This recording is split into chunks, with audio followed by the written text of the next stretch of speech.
You can't connect the dots looking forward. You can only connect the dots looking backwards. And so when you're in it, you can't see it yet. She's a New York Times bestselling author, a former federal law enforcement officer with the Bureau of Alcohol, Tobacco, Firearms, and Explosives, and one of the world's most recognized experts on body language. But here's the twist. Janine Driver says body language might not be the thing that really matters. I'm a body language expert. Most people have me, Jason, on a podcast because they want to learn about body language tricks. Listen, I wrote a couple books. You mentioned it. You can Google body language. I mean, I'll give you whatever body language stuff you want, but here's the deal. Body language really doesn't matter. Today, we're going to find out why. This is the Curiosity Blueprint, brought to you by Flying House Media. And now, let's get to my conversation with Janine Driver. I would love to start by just hearing from you. What was it that got you into this line of work of decoding nonverbal language? You know, this is an interesting question, and it always depends on how much time I have, but I'll try to make it as quick as possible. I want you to imagine at 16 years old, you have a part-time job, Jason, and you at home, listener, and you're going to go camping. And you're going to go camping for 2 weeks, but you want to get your check in hand. And the reason you want to get your check in hand is because the guy who owns the store you're working at, for me, this is my story. For me, it was a donut shop. He has a cocaine problem. So imagine 16 and you go to work and you see the guy that you report to is doing cocaine in his office. I mean, but you still want the job, because I lied and said I was 16 when I got the job. I was 15. So I wanted the job, right? I used to fill jelly donuts. Like I'd get in there at 5 a.m. and put the donuts in, and you push down and it filled with jelly, and then throw them in a big drawer. By the way, it's like a desk drawer full of sugar, and you throw it in there. And well, my mom, I said, "Hey, can I get the check?" And she's like, "We're going camping for 2 weeks. You're not going to be able to deposit the check." Well, I can't say, "Mom, this guy's going to be raided. He's got a cocaine problem." Like, because anytime you see someone doing cocaine, at least in my world, I was a blue-collar kid from Boston. I'd never seen someone do cocaine until my boss. I thought the FBI was going to come shut him down. So I decide to get up early, 5 a.m. I hop on my bike and go. It's pouring rain out. It's in the summer at the end of June. I ride 2.8 miles to Mr. Donuts. I pick up my check, Jason, and you at home. I'm full of such pride. I'm like, I did it. I'm unstoppable. And as I'm driving back, a man tries to kidnap me off my bike. It's pouring rain. It's dark outside because it's rain. It's a Saturday morning, so no one is up at 5:15, 5:20 in the morning. And first he's like, "Hey, kid, I'll give you a ride. Let's put your bike in the trunk of my car." And I look, and I don't know if you've ever looked at someone. I call it the gift of discernment, right? Like if you've looked at someone and you're like, I just don't trust that person near my kids, or there's something about that person. And so I was like, this is not good news. I have another 1.5 miles to drive my bike home. I can't turn around and go this way. I'm like, what do I do? So it's a gas station. He curves in. It's like one of those circle gas station, like driveways. And I'm driving this way. He pulls in this way, cuts me off, and tries to throw me in his car. I'm thinking, bike versus car, he's going to take me. I was like a Liam Neeson movie before Taken came, like he will take you, like hit a mirror, like leave evidence, I will find you. I will hunt you down. So I'm like, he's going to take me. He doesn't care if he hits me with the car. He's not going to care. But I knew I couldn't get home, Jason, and you at home, but there was a Bay Bank, it was called. I don't think they exist anymore. And I could see Bay Bank 1 block away. And I'm like, well, if I could just get to Bay Bank, even if he hits me with his car, then maybe Bay Bank will have a camera, and at least maybe there's some footage of who took me and what happened. Like they have a starting point. So I'm riding my bike. When he tried to get me, I went around his car, and as fast as I could, I'm just riding my bike, and I get to he follows me, by the way, right to that bank. But I went through the bank drive-through, and by what I call the grace of God, I'm a swearing Christian, although I work on the swearing part of it. By the grace of God, when I went through the drive-through, he stopped. He didn't go into the parking lot. There was this big chain link fence. At the time, when you're in fear, things kind of act really weird. So for me, the fence seemed like it was 20 feet, but it probably was like a 12-foot fence. But someone had cut a hole in the middle of this chain link fence. And I went through that hole down a, 6 or 7 foot like dirt incline into another parking lot. So I went down this path, went to the store. It was called Star Market. Went in. They have a payphone. So for the millennials watching or listening, you see them in movies. Or not millennials, Gen Z, whatever the new groups are. So I'm like a grandmother of the millennials, I say. So I called 911, and next thing you know, I'm being dropped off by a police car at my parents' house while they're still in bed sleeping. Thought I'd been kidnapped. They might have thought I was kidnapped out of the house. They wouldn't have known. So the reason I tell you that story is the reason I got away is I had some childhood trauma happen when I was 6. That trauma saved me from this guy, because childhood trauma changes how we look at human behavior as adults, even though I was 16. So that saved my life, that trauma. So it's really a gift that I had at 6. Well, that ends up, these two things at 6 and 16, I was like, oh, I do not, in my little 16-year-old brain, as I'm growing older, I'm like, why do these things aren't happening to my 2 younger sisters? I want to break this. And later I found out if you are raped or molested, you are twice as likely to be raped or molested again. There's some type of energy change that happens. I didn't know that at the time, but for me, I was like, I need to break this pattern. So I went to college, English communications major, and I ended up going into law enforcement, ironically. So I didn't know that initially, but I knew I wanted to learn about human behavior and communications. So when I went to college, my major, English communications. When I get on all these TV shows, people ask me who's my publicist, but I had a minor in public relations. So I'm my own publicist. And I ended up going into federal law enforcement, the Bureau of Alcohol, Tobacco, and Firearms, ATF, 18 years. I learned so much from that. I took a mentor on, J.J. Newberry. He was called the Human Lie Detector Truth Wizard. And he changed my life. His work he put into workbooks at ATF changed my life. And that's the story. And what I do today, Jason, and you at home, is the way I got away from that kidnapper is what I teach people to do now in the business world. How do you get 2 steps ahead of human behavior? I had it instinctually, and thanks to ATF and my mentor, one of many mentors, J.J. Newberry, another mentor, Jim Kavanaugh, Save Women and Children from Waco, Texas. My mentors along the way have helped me put words to what my discernment was. And so now I teach people in corporate America, entrepreneurs, moms and dads. We were just talking before the show began about us both being parents of kids. I teach you how to spot human behavior, because body language, Jason, and you at home, shows up to 5 seconds before thought. So that means when you're talking to someone, you have a 5-second advantage over the other person, over the person. So like if my father said, hey, Janine, not a problem. And if you're listening and not watching, and his lips disappear when he says not a problem, there's a problem.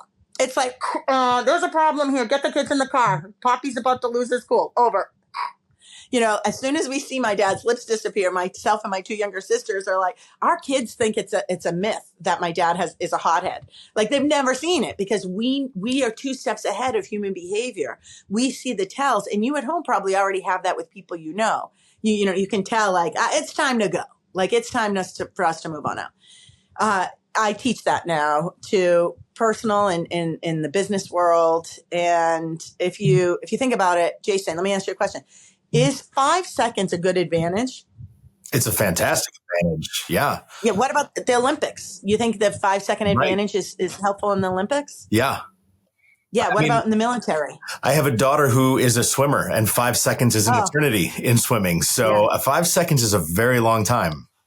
Yeah. 5-second advantage is really valuable. I'm an expert on court TV. And there was a case where a kid was doing drawings that weren't great. And they brought the parents in, and the parents came in, they had a meeting, and they're like, maybe you might want to consider taking your son home from school. And the parents are like, no, he can stay in school. Well, that son had brought a gun in that day, and he went and shot a bunch of people that day after the parent teacher meeting. So not parent teacher, the like principal, all the heads met with both parents, came in. The parents leave, and within an hour, their son, who they left in school instead of taking them, shot a bunch and killed a bunch of kids. Okay. Well, that happened. It was that I was on court TV one night. The next day I talked to the school that I'm talking to all the deans, and I asked them, I said, hey, just to let you know that the principal and the heads of the school for the shooting are being held responsible as well. What my question to you is, what is your protocol if you get someone that's drawing drawings and saying they want to kill kids in the school and they have drawings of a gun and you bring in the parents? What is your protocol for your school? I was saying. And I said, without talking to one another, I want you to write down what are the first 3 steps that you do. So you see a kid in school drawing a drawing with a gun saying, I'm going to kill everybody in the drawing. You see that. Each of you right now, take out your paper and I want you to write first 3 steps that you do. No one in the meeting knew what to do. And I said, okay, step 1, body language is really interesting, but saving children's lives and teachers' lives and administrators' lives, like human beings, is probably more important. So I said, next time we meet, I'm only meeting with you if you have your 3 steps down. What are they? I can introduce you to people that can help you create those steps, but the fact that these things happen in schools and then other schools are not sitting down saying, well, what are our first 3 steps?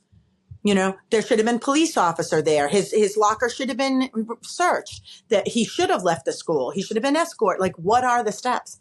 And these things happen. And what happens is we think it's never going to happen to us. Of course. Yeah. So whatever's happening in the world, I'm really big on how can I help with whatever, what can we learn from this? My job is my purpose is to inspire people to look at their world differently. So after people listen to us here today, Jason, if they're not inspired somehow, if they didn't learn one thing, then I didn't do my job for this podcast. One thing to look at your world differently. One important point, I think, especially having kids in school, as you do as well, is in the moment when things like this happen and we see these things happen across the world, it's almost like for the next day or two, we're on high alert. But then pain can be forgotten and fear can be forgotten and you get back in this routine. And then I think to myself, why don't I think about this more? And even you telling that story, I'm like, man, there have been so many times where I have thought of my kids in a situation like that, where I was in a panic and now I'm not thinking about it anymore. It's like we just move past and it seems to happen too often. Well, think about it, Jason. I just had that call with this client that I'm doing volunteer work with. But did I then call my 2 youngest, the elementary school, and say, hey, I would like to, as a parent, retire from law enforcement, I would like to know what are your first 3 steps when you find a student that is drawing something that says they're going to kill all the other students or it's a picture of guns. What are your first 3 steps? I would like to know. No. So here I am coaching these people. But then do I then say, hey, I would like to set up a conversation with the principal. I'd like to know your first 3 steps. I'd like to know the company you work with. I'll give you a quick example. I know it's probably not where we thought we would head, so you can edit this out if you want. I think everything happens for a reason. I asked my 2 youngest, Charlie and Jack, do you have a protocol if there's an active shooter, which is such a crazy thing for us to be saying to our kids, 9 and 10. Do you have an active shooter protocol in the building? And my kid said, yes. I go, what is it? It's getting in a corner. So all we do is we make it so much easier. God forbid, if there was a shooter, the shooter comes in, boom, boom, boom, boom, boom, kills everybody in that classroom. That's not the solution. It is the opposite of the solution. You should not go in a corner. So I've trained my kids that your job is to get out. The school is only 2 floors. Your job is to get out the window. You put your back against the wall of the school until you get all the way down to the edge of the school, and then you run like the Dickens. My house is behind the school and the next street over. I would rather my kids take the chance of getting out of the school, back. You don't just hop out the window and run like that, because then a shooter could see you. But you get out the window, you put your back against the wall, you scoot down to the edge of the building, and then you run. I'd rather take my chances with my kids' safety there than being huddled in a corner in a room, where now the active shooter's inside looking, that person's looking for their biggest bang for their buck. So I told my kids, how do you open the window? Let's figure it out. Like when they go back to school, I will go over and I'm going to show both my kids how to open this window. So whatever classroom they're in, I'll say, hello, welcome to school night. I'll say hi to the teacher. I will take my sons, Charlie and Jack, over to their room. I'm going to say, okay, how do we open this window? Because I need to teach them. Otherwise, they might not, in the moment of fight or flight, when there's, God forbid, something shooting down the hallway, they have to have already known what to do. So constantly I ask my kids, if I brought them in here right now, they would tell, if I said, God forbid there was an active shooter in a building, what's your job? They'd say, get out the window, back against the wall till you're into the end of the building and run. Yeah. I mean, like you were alluding to, amazing that we have to have this conversation. When we were kids going to school, that was never a thought. And now it is a part of our every school season. We hear about these active shooter drills and things like that. And it's just absolutely heart-wrenching. It is. It's sad. It's sad. It's sad. And it's sad that you're right, Jason, what you said earlier. We think about it for a couple of days and then we're like, I live in a friendly universe. I do. I attract friendly people and bad things can happen. So if anyone is ever in a situation at a hotel, in a building, at a mall, and you're told to evacuate the building, your job is to get as far away from that building as possible, not to sit and read about it in the news. So we drove off and she's like, but I want to see what happened. I go, good, Google it later. We are not sitting in a parking lot waiting to see what this is about. It's crazy. One time I was in a hotel and the hotel said something similar. There is a threat inside the building. There is a threat inside the building. Everyone stay in your hotel room. So I'm like, oh my gosh, there's a threat inside the building. I'm on like the 14th floor, right? So I'm like, oh, okay, what do I do? I don't have a gun. I'm like, what do I do? What do I do? So you know what I did? I got out of bed. It was like 2:30, 3 in the morning. I made my bed as if it was not, no one was in there. I took my suitcase. I packed everything up. I put it in my closet. And I put over the suitcase, nice and neat in there. I put a towel over the suitcase in the closet, right? Like behind the bag that hangs for dry cleaning or whatever. Yeah. So I put it in there. And then, this sounds crazy, but they had big, long curtains. And I stood behind the long curtains. And I waited until they said the threat was done. And I just stood behind the curtains because my thought was if they had the key, like the master key, and they opened one door after another, again, they're after the biggest bang for their buck. If the bed doesn't look sleeped in, there's no luggage anywhere, they're going to pass my room. They want to go to the next room. So I made it look like I wasn't in the space. And I literally stood for a good maybe 35, 40 minutes till they said the threat was gone, behind the curtain, straight like this. These are the things, we want to get 2 steps ahead of human behavior. I mean, we're talking about some bad stuff now. We could do the same thing in a corporate boardroom, 2 steps of human behavior before the threat happens, before there's something I call nonverbal objections.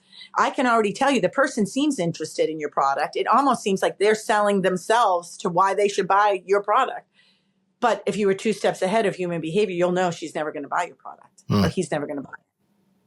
Because there was a nonverbal tell right there. So It's thinking, it's thinking smart. Well, you had mentioned earlier, you call it the gift of discernment, right? So looking back on the terrible thing that happened to you when you were 16, when you were 6, these things that happen at schools when you have children, it's kind of like not ignoring the pains from the past to kind of help you paint what moves in the future is what it seems like to me is like this gift of discernment is listening to the cues that your brain is giving you about the world around you. Is it not? That's great. That's a great analysis. I call them blue streaks. Like a blue streak is a bolt of lightning in the sky. And if there is, I have a pool back here. So if it was suddenly thunder and lightning out, I'm getting my kids out of the pool. If you're golfing, you're getting off the golf cart, and we do it fast. And so I call these little micro traumas, and sometimes these macro traumas we have in our life, they really are blue streaks that are helping us change the direction of our life. And I, as a Christian, happen to believe there's a quote in the Bible, Romans 8:28, which is everything's happening for my greater good. And so when these, for me, like micro traumas happen or a big trauma, I say, okay, somehow this is going to serve me. I was recently dating a fabulous man, very successful. I mean, I have 100% respect for this man, right? Other than my dad, it's the hardest working man I've ever met in my entire life. 100% respect. But personally, we don't communicate well as a team. As I'm an entrepreneur, and as much as I try to submit in my personal relationship because I don't always want to call the shots, I do expect to be respected and not talked down to not even like an employee, like like someone that doesn't matter. Like that doesn't work for me. I'm all about compromise and all that. So the reason I tell you this story is this man, I'm kind of gutted. This just ended on Friday, and I'm sorry. yeah, it's okay. So I didn't sleep well last night. Like, he's such a good man, and we're such a good match in the business world. Like, together, he's an entrepreneur, I'm an entrepreneur. Like, we both are speakers, and we both want to inspire people to look at their world differently. He's done self-awareness training, but we just can't, we are not a fit. We butt heads, and it's not going to work. And the reason I tell you that story is I was saying this morning, okay, this is a blessing though. Like, this suffering I'm doing right now, and this relationship that was really so amazing in some regards, is still happening. It's a blue streak. It's still happening for some good. It has good. And I really think that, like, when bad things happen, I always say, okay, there's a great movie, if you've not seen it. It's called Finding Joe. And Finding Joe is based on the philosopher Joseph Campbell. And it will be one of these movies you'll watch and rewatch and watch. And they have Tony Hawk, the skateboarder there. There's another guy, a famous surfer, and he was on an airplane when he was a little kid, like 10 or 11 or 12, and a small plane, and the plane crashed, and everyone died except for him and a 4-year-old little girl. His dad is dead next to him. It's in the mountains. There's snow everywhere. He's hiking now with this 4-year-old little girl. They're the only two people that lived. There's an avalanche. The little 4-year-old girl gets killed in the avalanche. Like, it is an unbelievable story. And he is sharing his story, how that needed to happen for him to be the kind of father he is today and the kind of human being he is. And so it really, if you don't know much about Joseph Campbell, he calls it a hero's journey. And so the very first thing, life is great and something bad happens to us. And when something bad happens to us, Joseph Campbell would call it your call for adventure. So my mother died at 66. She was a nurse for elderly homeless people. I mean, why would God take her? She's 66. She's helping people in the margins. No one wants to help. And it's so hard. And the way I reframe all traumas in my life is I say, this is my call for adventure. And I think the power of, I believe in manifesting and energy. And I know people think that's woo woo. The power, I say your subconscious has no sense of humor. Your brain and your subconscious is looking for instructions from you. So when you say things like, my back is killing me, you're saying to your brain, okay, let me find a way to make your back kill you. So my mother raised me. She was a nurse, and she had her master's in self-esteem and education. She would say, cancel, cancel. So I say, cancel, cancel. My back is strong and healthy. Right? So the power of our energy, by the way, authenticity energy is measured at 40 times more. Some people think as much as 4,000 times more than love, because you can measure, you and I love each other, and we can measure the vibration and the energy of love. It can be scientifically measured, but authenticity is 40 times stronger than love. Wow. So looking for those authentic moments. So for me, I'm really big on trying my best to remain in a state of gratefulness, keeping my energy in a positive way. So when bad things happen, traumas happen, thank you, Mom. When bad things happen, and thank you, Joseph Campbell, I think, okay, this is my call for adventure. Okay, COVID happens. I'm going through a divorce. I put on 120 pounds during that time.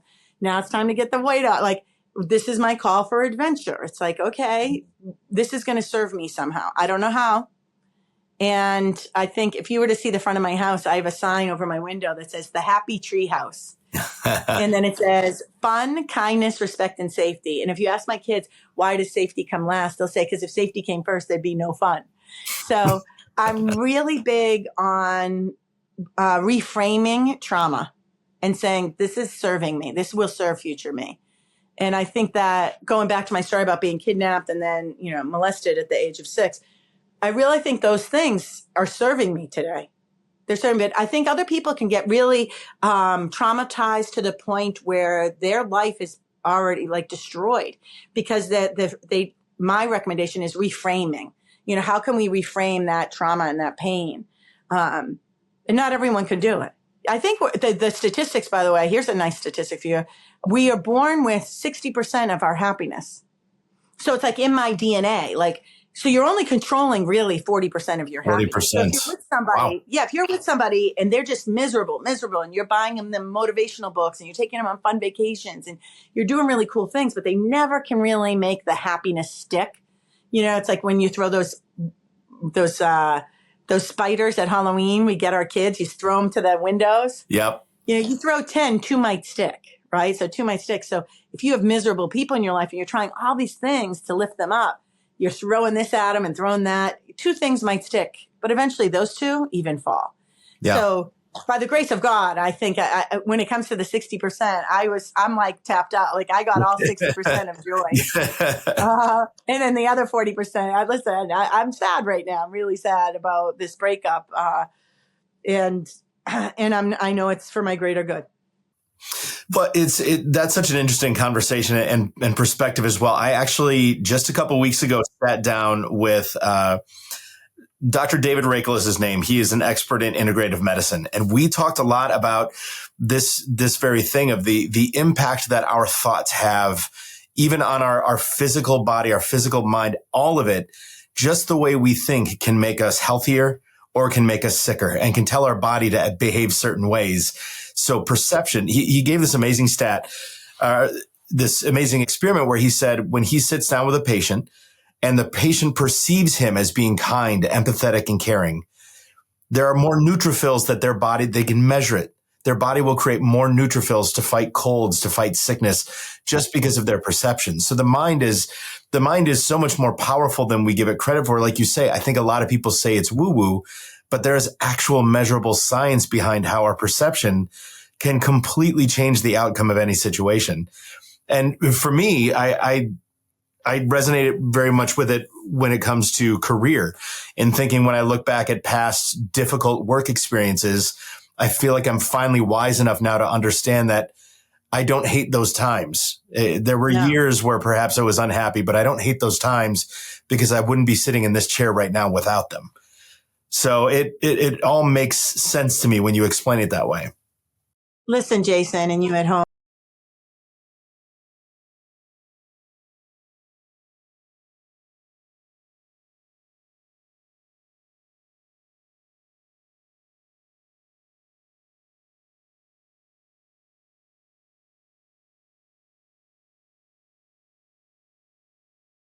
And that reframe is just a game changer for me. It's so interesting. So this breakup happened with me on Friday, and it was really, I thought that I might spend the rest of my life with this person. I was really gutted by it, and I was like, yeah, but these couple little things, it's like dying a death with a big blow, or dying a slow death with 1,000 little cuts.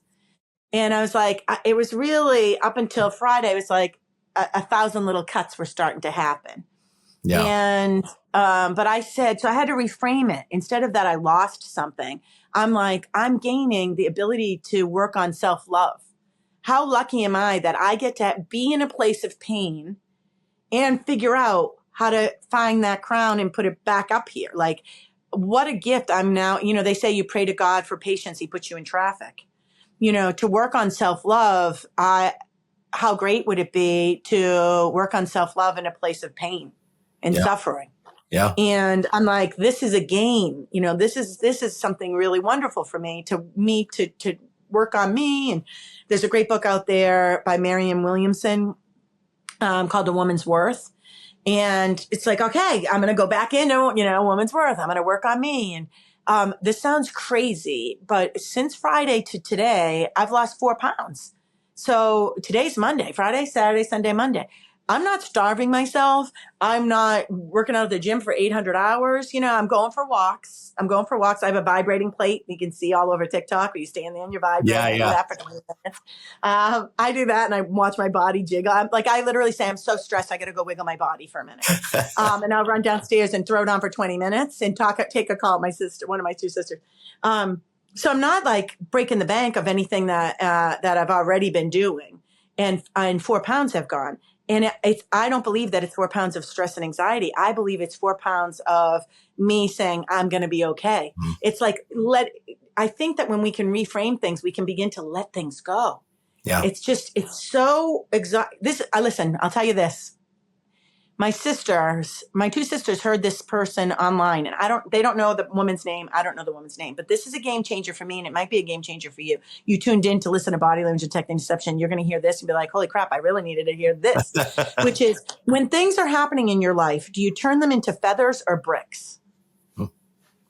Do you walk around with this bag of bricks, or do you walk around with feathers where they're light and they can disappear? And so that, visual for me has helped me tremendously. Like with this breakup, I'm thinking, do I want to walk around and add another brick to the bag I'm walking around with, or can I turn this moment into a feather? And it's hard. This guy is if you lived in the DMV area, DC, Maryland, and Virginia, you would know who this guy is. He's that successful, and he's that dynamic, and he impacts so many people's lives and we have the same values with raising our kids. We just cannot, it's just too much. We just can't communicate in a way. Like, I think both of our egos get threatened, and it just is unhealthy for me and for him. And can I turn that into a feather? Yeah. And so for me, stepping on the scale, what I think was this makes me emotional. What I think the 4 pounds is I'm not carrying the bricks. I'm not saying I'm going to hang on to these bricks of this incredible relationship that I had that won't last long term. It's okay. It served its purpose. I learned something from it. I'll continue to learn. I don't know what it is. Like, blow it into, I think that's where the 4 pounds comes off. It's not out of me not, starving myself, because that's certainly not happening. That can be a big of itself. But even as you say that, I actually felt my shoulders drop a little bit, just kind of visualizing that release of the bricks. And it's a wonderful way to look at it. Oh yeah. I just talked this to corporate America last week, and these are people that get paid millions of dollars, and high level corporate people in the pharmaceutical industry. And this one group of pharmaceutical industry doesn't get along with this other group, and they partnered together, right? They made the drug, and they have like the big mothership, and they are butting heads. And they're telling me, oh, this other group is really passive aggressive with us. Like, oh, give me an example. And they give me an example. And 3 days ago, they said this in a meeting, and 5 people in the room are like, yep, they did. And I go, whoa, it feels like you guys are carrying a lot of bricks. This happened several days ago. This thing, this person wasn't prepared for the meeting. So they're saying you need to change your form in some way. But you all know that this person was not prepared for the meeting. You don't even think they're looking at the actual document you have. Is that what I'm hearing? Yeah. So why are you turning it into a brick? And then carrying it, 5 of you carrying it over to me on, 4 or 5 days later. Like, let's turn it. Is it possible to say this is a feather problem? And so I look at my life now, since my sister has shared this with me, I look at this as all problems are feathers. I refuse. My life's busy. I'm a single mom, 3 kids. I'm not going to carry around a bag of bricks. Like, are you carrying around a bag of bricks?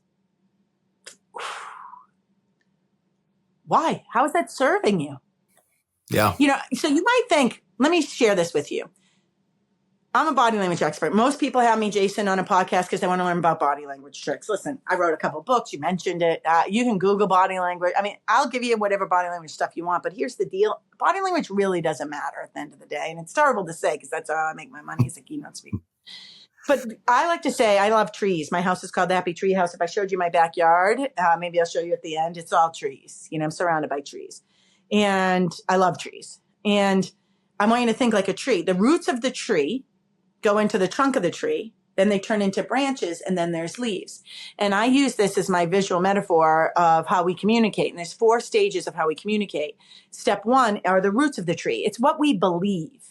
What we're talking about right now are the roots of our trees. It's our belief system. It's how do we process trauma? It's how do we process opportunities? How do we reframe what we're saying? Like all these things, all of our beliefs. Do we have limited beliefs? And if we do have limited beliefs, how can we break those limited beliefs because they're no longer serving us? And so the roots of the tree are the foundation. So that's step 1 in communication. Step 2 is the trunk of the tree. The trunk of the tree, Jason and you at home, is body language. So what we believe happens before body language. And then the branches of the tree, that's thought. So we've got intention, what we believe, our values. Simon Sinek would call it your why. It's all the same stuff. Then comes the action. Body language, the trunk of the tree. Then the branches are thought and the leaves are words. And if you think about words and the leaves or the fruit or the berry on the tree, when the words fall off and hit the ground, they create what? A new tree. a new root system. I have a huge oak tree in my backyard. And it's funny, I had a landscape guy come because I have a meandering path down to a pavilion. And in between these two giant bushes, I have these weed trees growing in the middle of the bush. So when he was coming to trim all my weeds, I go, get these weed trees out of here. He goes, weed trees?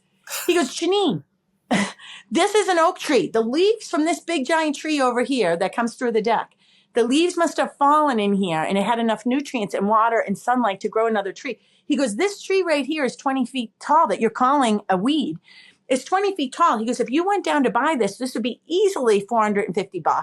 And he goes, then you have to pay to have them take it to your house and then plant it in the ground. And I'm ready to cut it down. He's like, no. And then there was another one. And he goes, you've got another one right over here. I'll send you a picture afterwards of these weeds, And I think that if you think of that words that we use, fall to the ground and create a new tree. Mm-hmm. And it's so interesting because that tree that did that, when I go outside and the tree is huge and it comes through my deck, I touch the tree and I whisper, you're my favorite. You're my favorite. I know I sound like crazy, right? Crazy town. And maybe I am a little crazy. And so I'm like, you're my favorite. And here it sends 2 more trees that would have cost me $800 to do. I am all about manifesting. I have a sign right here. I don't know if you can see it. And it says, attracting money is easy. Okay, see it, yeah. And it's made of license plates from all around the United States. And so when I look at it, it's right here. I'm in my bedroom. And when I look at it, I think I've got energy coming from all different parts, from one corner of the other corner of the United States of America, sending me energy that attracting money is easy. So that's the roots of the tree. Then comes body language. This means body language happens 5 seconds before thought. So today we are not really talking about steepling or chin grabs. Not yet. Not yet. We're talking about something way more important, which is getting real strong roots. Because if I taught you steepling is power, authority, and confidence, right? So the higher the steeple, the more we intimidate people. This is steepling, fingertips to fingertips, like prayer hands, right? We used to see on the Simpsons, Smithers, right? Trump, like steeple. Oprah Winfrey likes to steeple.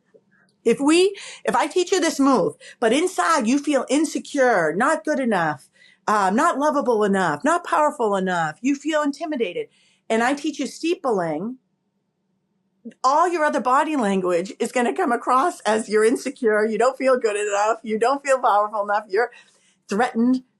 So it really comes from the inside, from this beliefs. I spoke once at Georgetown University. This was years ago.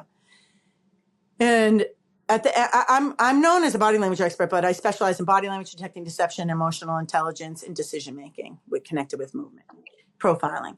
And I spoke, and a woman said, it was a graduate program. And this woman, it was on how to do job interviews. And a woman said, Janine, at the end of the interview, I'm getting in a group interview tomorrow. 5 people are going to interview me. At the end of the interview, is there a question, if you were being interviewed, Janine, that you would ask? I go, yeah. She says, what is it? I would say, now that you've met me and the interview is coming to a close, I'm curious, what does the ideal candidate look like for this job? And I'd like to know from each of you how I measure up to that description now that you've met me. And she said, oh, I could never ask that. I would look desperate. I go, you're right. You would look desperate. I would look confident. I would look confident. Yeah. Because I authentically want to know. Yeah. Because you might say, well, Janine, we're really looking for someone with stronger writing skills. And but I didn't have an opportunity to talk about it because it's not my favorite thing to do. But I'm a New York Times bestselling author. I've written 2 books. I'm working on my 3rd book right now for HarperCollins called 38 Words with Hidden Meaning That'll Change Your Life. So I am an author, but I much rather connect with human beings. So I do have that writing skill. This is what I love about all of this. Actually, you mentioned before that, body language is just a part of all of this. And for me, everything this podcast is about connecting with others. So it's one thing to learn the tricks of the steeple. Like even when I do it for you right now, I'm like, oh, I'm not pulling this off at all. Because right now I'm wondering, is my shirt okay? And, I just know I'm not pulling it off. But to me, that's the important part, is understanding that. I think it was one of the myths you wrote in the book, is that body language can't cover up your true feelings and how you're actually feeling. These are just when you just do something with your body, it doesn't mean you're selling it. You're not really pulling that through. And I think most people are able to read other people, whether they're conscious of it or not. And so that's the part that's so interesting to me, is that human connection part, and truly understanding. You can talk about reading a room, but I am much more about reading a person, understanding if we're giving the person what they need to feel comfortable, or am I giving off an energy that's changing the environment? And that's the part of all this that I was so curious to learn from you, is like, how do we use these tips and tricks that are so fascinating, but really, how do you see human connection really unfolding? And for me, it is so much about being confident in yourself, but also being aware and empathetic to the fact of somebody else not being confident or not feeling comfortable. And so I think you bringing that up was this great moment for me, just hearing you say that, because that to me is really the crux of what I want to explore more, is how do we get the most out of others by getting the most out of ourselves? Yeah, I think I love that, Jason. And I say a line in one of my books: if a mirror were to drop down in front of you in that last interview, negotiation, conversation with your child or a parent or a teacher or on a date, if a mirror were to drop down in front of you, would how you're appearing look the same as how you're feeling on the inside? Or would there be a disconnect? And I think that's where authenticity lies. I'm not everybody's cup of tea. I get that. And, I'm a Boston girl, big personality. I talk way too much. And I think by the grace of God, I make a living out of it. I had someone recently say to me, "Who said you talk too much?" And that just hit me. Like, what a beautiful gift for that person to say that. Great question. Yeah. Yeah, I thought I'm like, wow, yeah, that's a belief that I have created. Where did that come from? And it's, I have a friend, Frank Marsh, who works at the FBI, and he said, if someone gives you a gift and says, "Here's this watch, Jason, I bought you this watch," and you already have a watch, and you go, "No, I'm good. Thank you. I have a watch. This was given to me by my dad. It really means a lot, but thank you so much. Please return it." You don't accept that gift. But when people give us negative feedback, so often we accept it. Right, we accept that gift, and we don't even realize that we're accepting it. There's a woman out there named Andrea Quinn, and she wrote a book about the quintessentials for women to have their dreams come true. But she calls these moments when someone gives us negative feedback just good to knows. Don't accept it and say, "This is who I am." It's just a good to know. Hey, your bald head, is not working on the podcast. So the fact that you're wearing a hoodie or a sweatshirt, like, you really should be wearing a tie. Not, of course, I'm in shorts over here, so, and a tank top. But instead of us taking it personally, I think that happens more with women. It really goes back to our beliefs. It goes back to the roots. There's a great video. Here, I'm going to give homework to people, another homework assignment other than Finding Joe. There's a great video. If people go to YouTube and they watch, it's called, what's his name? Michael Jr. He's a comedian. He happens to be a Christian comedian, but he's not talking about Christianity. If you're not a Christian, that's fine. Some of my best friends are atheists and Buddhists. I think my oldest son's going to become a Buddhist. Like, if I kill an ant, like, it's crawling on me, he gets sad. I'm like, you are a Buddhist in the making. Like, this is like happening here. Whatever you believe, that's cool. Just believe it. Like, I want to know the story behind why you believe what you believe. I'm always interested in the story behind the story, right? So this Andrea Quinn calls these moments, good to know. So when something challenging happens to me, I just think to myself, now I try my best, is like, okay, those are good to know moments. Like, how am I showing up as the best version of me? What is the story that I'm telling? I'm getting really clear on who I am. And so this homework assignment that I want you to watch is Michael Jr. He sings the song Amazing Grace. And well, he doesn't. He talks to his audience in between commercials. And he's going to say to this guy, what do you do for a living? The guy's going to say, his name's Daryl. He's going to say, "I'm a singer." "No, I'm a music instructor. I'm a music instructor." "You are? Can you sing?" And he's going to go, "Yeah." And Michael Jr. says, "Great, sing a couple of verses of Amazing Grace." And he sings it.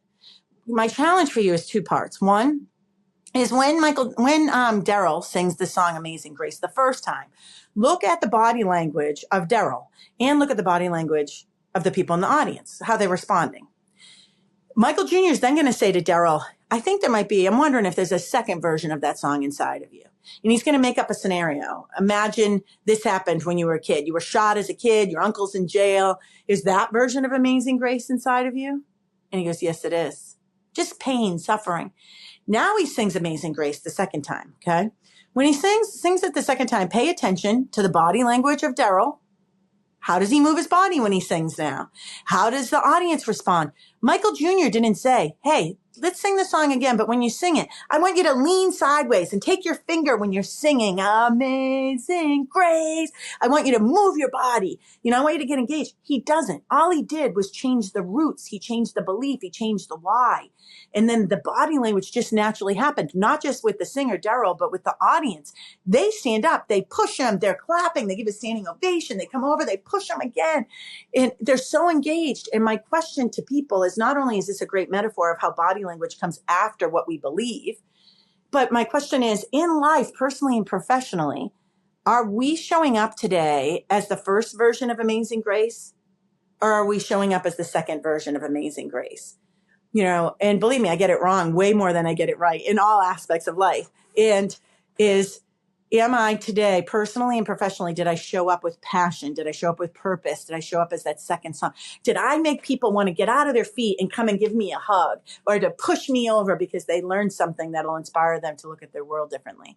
Or did I show up in a way that people are like, okay, that was interesting. Simon Cowell would say in American Idol, you sang the song fine. You look fine. The song's a good song, but I got to tell you, no one's going to remember you next week. You didn't show up as that second song of Amazing Grace. So this gives me the chills as I listen to you say this, particularly because of something we talk about all the time here. I mentioned before, so our company, Flying House, we do a lot of testimonial style videos, and 9 times out of 10, if you're sitting down across from me, it means you've lived through something pretty difficult. We work with a lot of patients who've lived with debilitating rare diseases, or people who've had traumatic moments in their life, or cancer. So if you're sitting across from me, it means you've been through something. And what I love about my team and what we do so much is the understanding of everything you just said. So oftentimes we'll see these videos online. We'll see people do it and say, I want you to give this story to me in an authentic way. I want you to be conversational. Just be comfortable. Just say it like you were telling somebody else, and they'll coach them. Here's how you do the inflection. And it always drives me nuts because but these are the same people that will push authenticity. Authenticity itself is such a buzzword. And for me, I would rather spend an extra hour in that chair across from you. And let's just talk about everything else. Like you and I are right now. Let's get to know each other a little bit. Let me show you that you can trust this story with me. Let me find out who you are before I find out what happened to you. And take this time, and instead of telling them how to say something or give them direction on, can you just be conversational for the audience? Instead, we forget that there's an audience at all because it's an audience of one right now. And so that to me is exactly why I wanted to talk to you about this, is that authenticity is not something you can give to somebody. It's not something you can suggest from somebody.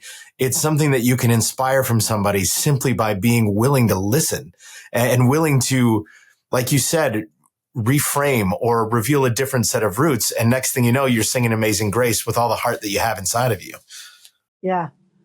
Do you know, first of all, I love you so much. And it made me emotional to think that whoever gets to sit across from you has gone through something. Like, I think that the fact that you're connecting with people who have gone through suffering, I'm not emotional for my own thing. I'm emotional for all the people that you've got to connect with, because I've been around a lot of suffering, and I've been around a lot of people who are chained to their suffering, right? Like, the life is passing them by, and I'm really big on limited beliefs, and I have my own, by the way, and they get called out like that I talk too much, and I do talk a lot, but who says it's too much, right? I guess that's relative. Depends on who you are listening on the other side of my conversation. But there's this great thing, a visual that I think of quite a bit, Jason, and you at home, which is baby elephants. How they train baby elephants is they attach a rope to the baby elephant's ankle, and they attach that rope to a tiny little stick in the ground. And every day that baby elephant, as you might imagine, tries to break free. Like, he runs in this direction and pulls at it, and runs to the right and to the left and back. And for hours and hours and days, that baby elephant tries to break free, and he can't break free, even though it's a stick in the ground, there's this rope. So this baby elephant is so extraordinary. It gets bigger and bigger and stronger and stronger. And so now it's this big, beautiful, giant elephant, right? That you see the picture of on an animal cracker box, right? This big, beautiful elephant. And that same small rope, the same rope attached to that same small stick in the ground will hold that giant elephant in place. That's what I call a limited belief. A limited belief to me is something that may have once held you back, may have once been a reality for you, may have once even kept you safe in that time. But now, years later, you still are hanging on to this thing that's holding you in place, being molested at 6, being almost kidnapped at 16, having, I have a sister that almost died. I was in an abusive relationship when I was 22, a hotshot lawyer out of Connecticut beat me to almost to death. And as I'm on his driveway, barely breathing, grabbing my heart, can't breathe. I'm thinking I'm going to die. He is at his door, his garage door, and he lowers it like a movie. And as it slowly lowers, I'm on the ground dying, I think. And I see it slowly lower. And he literally screams out to me, "I hope you die out there." And as the garage door lowers. And I was like, I will be damned. I am getting up. I am strong. I got this. I'm amazing. I can get myself to my car. Like, I have these things that have happened, traumas or micro traumas, I say, these traumas that have happened in my life that very easily could have kept me chained. I could have limited beliefs about men. I love men. I'm looking for my forever person. So how do we break those chains that limited belief that once did, in fact, kept us there, but now it's no longer serving us? And so for me, thinking about authenticity, thinking about breaking out of pain and suffering is I'm not that baby elephant anymore. I'm going to take care of that baby elephant. I still want to love little Janine. I want to protect little Janine. I make hopefully smarter decisions as I meet more and more challenges that will come my way in life. But it's not about body language. It's not about me coming in. And by the way, I never say I'm going to show up as authentic today. I've always been authentic. As a matter of fact, it's also been my curse because people will say to me like, "Oh, you're a little too much." Like, I was on the Today Show and it was Movember and they all had these like big beards. And it was a segment. I was pregnant. It was like 8 months pregnant. You can see it on YouTube. And Willie Geist. I have a secret crush on Willie Geist. I told my husband, I was married at the time, I'm now divorced, but I told my husband, I'm like, I have a secret crush on Willie Geist. My ex-husband goes, "I don't think you understand the word secret." I would tell anyone who would listen, right? So if anyone doesn't know who Willie Geist is, if you watch him anywhere, you will fall in love with this guy. I told his wife, I go, "I have a secret crush on your husband." So I think I even told Willie once. So Willie Geist has this big beard, and my vibe is I'm very fun. I'm all about fun and playful. And so I touch his beard, and it was a segment on where to sit on airplanes. Like, who gets the elbow space? What's body language etiquette on an airplane? And so we're on these Pan Am airplanes, right? I'm a BBG, big bottom girl. So I'm squished in, I'm pregnant in this like tight seat from like the 70s, and Willie's to my right. And then next to Willie is Al Roker. And so the three of us are on this segment. And I'm flirting with Willie Geist. I'm touching his beard. I'm like, "Ooh, your beard's very fancy, Willie. Look at that." And he's like, "You're very friendly, Janine. You're very friendly." I go, "You're very handsome with the beard, Willie." And I look over at Al, and Al Roker is like this. And I go, "Al, do you need some love, Al? Do you need some love?" And I reach my hand over and I try to tickle his beard. And he's like, "No, don't love me. Don't love me." And it's so funny because people said to me after that segment, "Oh, it was, a little too much, Janine, a little too much Janine on the show. Like, you're on TV. When you're on TV, you need to be a different version of you. Like, on TV, you need to be more polished. You need to have your sound bites. You need to know, like, the opposite of what you were just saying. Like, practice, pretend that I'm this person." And I go, "I can't do that. Like, I'm a terrible actress. Like, I'm really bad at acting." So I said, I cry all the time. And in my TED Talks, I cry. And I dated a guy once and he said, was that crying real? And I was like, oh, this guy's not for me. That show, the Today Show, some people gave me a hard time. Guess what happened? So many people, I guess, wrote into the show that they loved that segment and got a kick out of it, that the next day I get a call from my friend Melanie, who lives over in Maryland. I live in Northern Virginia in Alexandria. I get a call from Melanie and she goes, Janine, you're not going to believe this. I go, what? She goes, Al Roker and Willie Geist started the 9 o'clock show talking about yesterday's segment with you. They're like, and guess what? They are talking about me for 3.5 minutes. It was the same length as the segment. And they're like, how about the segment yesterday? We heard a lot about that segment yesterday with Janine Driver. And then Willie Geist is like, yeah, she owns a company called the Body Language Institute. Imagine that. There's a building somewhere, Willie, that, or Al, that it's a Body Language Institute where they analyze body language. Yeah. And Janine Driver, she's the CEO. We love you, Janine.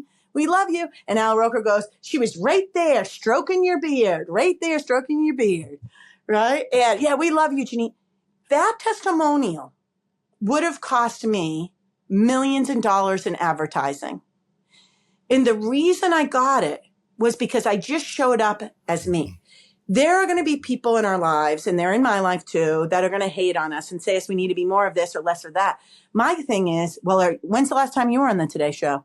Tell me a time you were on a show and your system worked for you and helped you.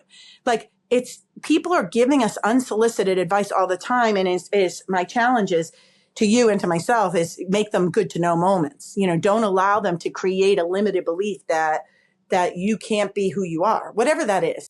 To me, what I've noticed, the people that make those comments, like it was too much, Janine, or that personality is just too much, you need to be more like this. They're usually filtering their own fears, their own insecurities through you, because somebody who's saying your personality is too over the top right now is probably them being nervous because they're trying to predict what somebody else is going to think of the situation.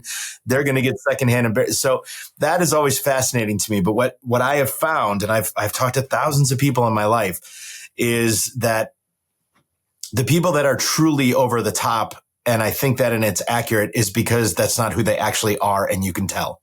But when somebody has a bigger personality or a smaller personality, but it is obvious that it's who they truly are, it's very difficult to get annoyed by somebody like that or to not like them. People gravitate towards realness. And so I think that's really where it comes through, is people are constantly filtering their own insecurities through somebody else, which is just another way to hide. Oh, yeah. Listen, you're in Chicago, and I was sharing with you, I went to Columbia College in Chicago to become a profiler before the show started. Mm-hmm. And movement connects to how we make decisions in life. There are 12 movements that all human beings make that could connect to how we make decisions. And it was so interesting for me because I am for sure dynamic, authentically dynamic. I don't just turn it on. And it doesn't mean I don't have quiet moments. I'm an extrovert introvert. So I like to read books and I do quiet stuff. But here's the deal. This is why I'm telling you this. I'll land this plane. When I went to Columbia College and took this program called Movement Pattern Analysis, MPA, we move in a pattern that can be analyzed. And it's scientific. And one of the ways to make something scientific is it can be called what's called a grounded theory. So this movement pattern analysis, it's been researched by Harvard, by Brown, by the Naval War College. It's 98% accurate. So I could look at your movements for 2 hours on a video, and it doesn't matter. You could be speaking Chinese, Jason, and I can profile you. It takes it takes a couple hours to profile you because we're looking for these 12 movements, and we just do tick marks. Oh, he did a descend, a rise, an advance. He did an increase in pressure. He did a direct. He did an indirect. We're just tick marking on one piece of paper. And then I could give you, similar to the enneagram, the difference is you're not answering questions. It's connected to who you authentically are. Now in Myers-Briggs, I'm an ENFP and I ride that E versus I, but I'm slightly more on the E, but I have that introversion. I'm definitely F. I'm through the F feelings, very feeling emotional based. I cry. My mother was like this too. We cried all the time. So I get this program. They're profiling me. The teacher profiled each of the students. There were 10 of us in the class. She's Janine Driver. It took me 15, 20 minutes to profile you. Everybody else, 2 to 4 to 5 hours. It took me 15, 20 minutes. I go, really? Why? She goes, you do so many movements of the movement DNA all at once. And I'm so dynamic when I'm talking that she was able to code me really quickly. And it made me feel really good, Jason, and you at home, because it's just authentically who I am. And for you to tell me to be less of me on the Today Show, you're essentially saying, Janine, when you lean forward, don't also increase pressure. Just slowly lean forward, but don't increase pressure at the same time. Like, it's literally connected to who I am as a human being. I lead on my sides all the time, and I'm a bouncer. And so this connects to my movement DNA and how I make decisions. So people who, like, if you see people, so here's a body language tip for people. I even noticed that my shoulder's coming up in our interview here today, my left shoulder. It might be inversed when you're recording, but this is my left shoulder. And so as I'm talking, I noticed a couple of times, oh my God, I live here. So these are the scales of justice. So this is called a rise, and this is called a descend. So whichever one leans the way. So rise, descend. If you see people standing up and they always kind of go from hip to hip, and if their shoulders dip down like this, think about it. It's like someone going, I don't really know. So this is the scales of justice. These are people who are evaluators. They like a system. They prioritize. They set goals, well, not set goals. They prioritize. They prejudge situations. And so for me, one of my weaknesses is I see things in black and white and not shades of gray. And so that's a challenging one for me, because like this guy that I was dating, Dan, it's either working or it's not working. Well, maybe we could both, if we get along so well, maybe could we try a therapist together? Could we try a life coach together? Could we sit down and have a third party talk to us on how we can have tough conversations and still both get to be who we are, but be respectful when there's sure, we could do that. Like, but for me, it's like, it's this or that. Yeah. And it's just connected to movement DNA. Like, if you are Michelle Dresbold, the author of Sex, Lies, and Handwriting, and you're softer spoken, you're more of an introvert, like, kill it at being that. Like, just be you. Like, because someone like me is going to be pulled towards someone like you. Like, I love Michelle. And the reason I love her is that authenticity. And if you realize we are who we are and it connects to our movements, and someone else doesn't like it, that's going to be okay. Like, it's okay, because they move differently than us. Someone who leans forward and back a lot, right? So leaning forward, back. By the way, Jesse Itzler's here, Sarah Blakely. I don't know if you know them. Sarah Blakely and Dick Banks. Jesse's I love Jesse's a client of mine. So leaning forward, leaning back, they both do this a lot. So they're anticipators. And I don't think I'm speaking out of turn. If you watch Sarah Blakely in an interview, right? So she'll lean forward, she'll lean back a lot. So Jesse tells the story that, because I profile both of them, Jesse tells the story that one day a friend of theirs, they live in Atlanta, but they also have a house over in Connecticut. And one day Jesse says to Sarah, hey, our friend that lives next to us in the lake is going to parasail to his office on the other side of the lake today. He's going to parasail to work. Now, this guy right here that has this house, near Jesse and Sarah, his parents invented the Iron Man. They invented the Iron Man. His family, his parents. And so they're like super fit, like Jesse, super fit. So Jesse goes, yeah, I don't know his name, Max. Max is parasailing to the other side of the lake for work today. Sarah says, is that safe? And he goes, what do you mean? And she goes, well, what happens if he gets hit by a helicopter?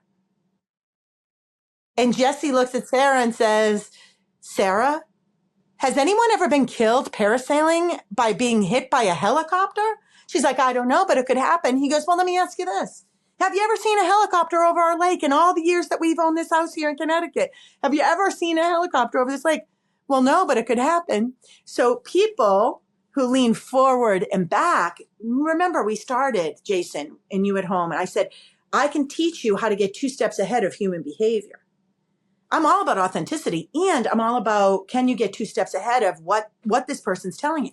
If you were selling to a Sarah Blakely, you're going to know her questions are going to be, what does a year look like? What does 5 years look like? What does 10 years look like?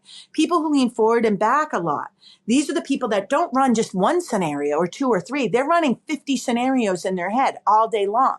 What if this happens? But what if this happens? They can also be a little gloom and doomy, because you could give them an idea and they might be that, yeah, but people. Yeah. So if you're in the meeting and if I'm in a meeting and I see someone as we're talking kind of leaning forward and back, and I see this about 10 times, I know how to sell to that person because I'm going to say, you know what, Jason, I'm wondering if you might be running different scenarios about what it might look like for you to hire me as a keynote speaker for this upcoming conference that you have.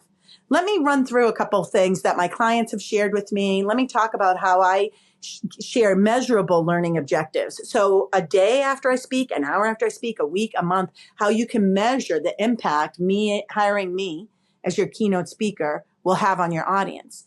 Would that be something that's helpful to you? And what's that person going to say?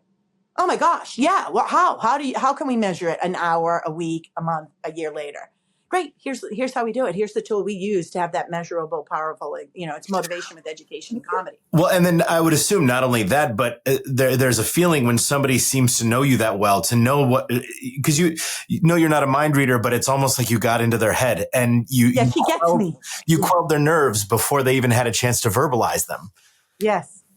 Yes. And every strength has a weakness. So that's kind of a weakness, running too many scenarios, right? Or getting gloom and doomy. But the corresponding strength, think about Sarah Blakely invented Spanx, right? Yeah. The corresponding strength to these people in our lives. Look, see, I'm back here. I live in this space. I live here. Evaluating. I'm always evaluating. It makes sense if I'm a body language expert to evaluate. But the corresponding strength to people who run scenarios and can sometimes pop our bubbles when we're excited about something. They set goals, they measure progress, and they update plans. So Sarah Blakely, everybody thinks she just tried on nylons one time. She wanted to hold everything in and she cut the legs off the nylons. No, years earlier, she believes in manifesting and she wrote in a journal, allow me to create universe, have me create a product that changes people's lives, that helps people's lives. Did that years earlier. So then when she cut the nylons off one time under her pants, so everything was tight, she's like, oh my gosh, this is it. But she had already... this Dan that I was dating, he's writing a fabulous book. It's called Teach and Grow Rich, but it's not about being a teacher.